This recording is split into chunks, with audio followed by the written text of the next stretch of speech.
আমি তো শিং মাছ কাটতে পারি না। মাছ কাটতে পারি না, তা বাপ মা তোরে মাছ কথা শিখায় নাই?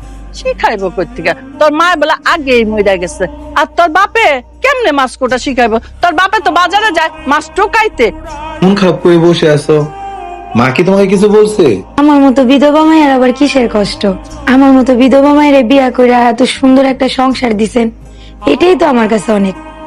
দক্ষিণ পাড়ার মসজিদ মিয়া না? এই এই ফকিন্নির বাচ্চা, হ্যাঁ এত লোভ কেন? হ্যাঁ গরিবদের এত লোভ থাকে কেন? এত লোভ থাকা তো ভালো না। দিতে পাঠাই দিয়া পোলার বউ করছে। আমি কোনোদিনও এই বিধবারে এই সংসারে থাকতে দিব না। আমার মায়া এই রুই মাছ খাইতে খুব পছন্দ করে, সেই জন্য আমি বাজারে গিয়া আমার মায়ার জন্য রুই মাছ কিনে আইনা নিজের হাতে পাক কইরা নিয়ে আইছি, আমার মায়াই খাইব। এটা বলে রুই মাছ? কোন আমাসের বাচ্চা ওরা? কোন আমাসের বাচ্চা লয়েছে? হ্যাঁ আমার বাড়িতে এইগুলা, এই সব খাবার আমার বাড়ির কুত্তাও খায় না। আরে বাবা, তুমি খাও নাইছো? একটু আগেই আসছি। এমনি নিচে পড়ে আছে কেন?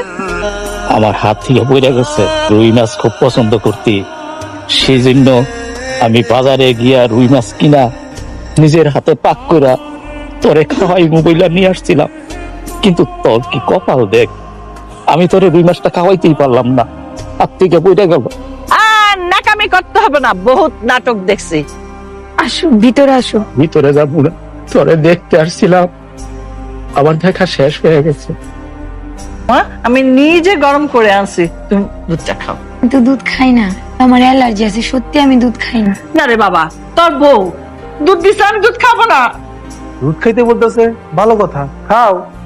বাবা, তোর বউয়ের হাতে দুধ আমি খাবো না। মা তুমি এগুলা কি বলতেছো? কোনো সমস্যা নাই, তুমি দুধ খাও তো। ওই দুধ তুমি খাবা না, নিশ্চয়ই কোন একটা ভেজাল আছে, ওরে দেখ কোনো বিশ্বাস নাই। আরে মামা, সমস্যা কি? আর সে দুধ নিয়ে আসছে, মা খেলে সমস্যা কোথায়? আমি তো এই দুধ নিয়ে আসি নাই, আম্মাই আইনা আমার এই দুধটা দিল খাইতে। মিথ্যা কথা কইতেছে। দেখ আমার তো দুধের গ্লাস আছে। তুমি দুধটা খাও আর মাকে দেখিয়ে দাও।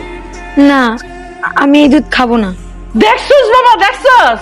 এবার দেখলি তো, এই দুধের মধ্যে নিশ্চয়ই কোনো ঝামেলা আছে। তোর বউর কারসাজি। আমি বাবা এই দুধ খাবো না, তুই আর বিচার কর। কি ভাই কর? এটা যেহেতু তার প্রথম ভুল, তাই ক্ষমা করে দাও। আর সে মার পাড়ে দেওয়া ক্ষমা চাও এক্ষুনি। থাক থাক, হয়েছে। কি করো? আরে তুমি? ভাবি, চাষি যে আপনার এত অত্যাচার করে, তারপর আপনি এবার কেন করে আছেন? কারণ এটাই তো হইতেছে আমার স্বামীর বাড়ি, আর একটি মায়ের জীবনে স্বামীর বাড়ি হইতেছে তার কাছে শেষ ঠিকানা। কিন্তু চাষি তো আপনার বউ হিসাবে মানে না। তাতে কি হইছে? যার হাত ধরে আমি এই বাড়িতে আইছি, উনি তো আমারে বোঝে, উনি তো আমারে ভালোবাসে। আসলে ভাবি, আপনি অনেক ভালো মানুষ, আর এই দুনিয়ায় ভালো মানুষের দাম নেই।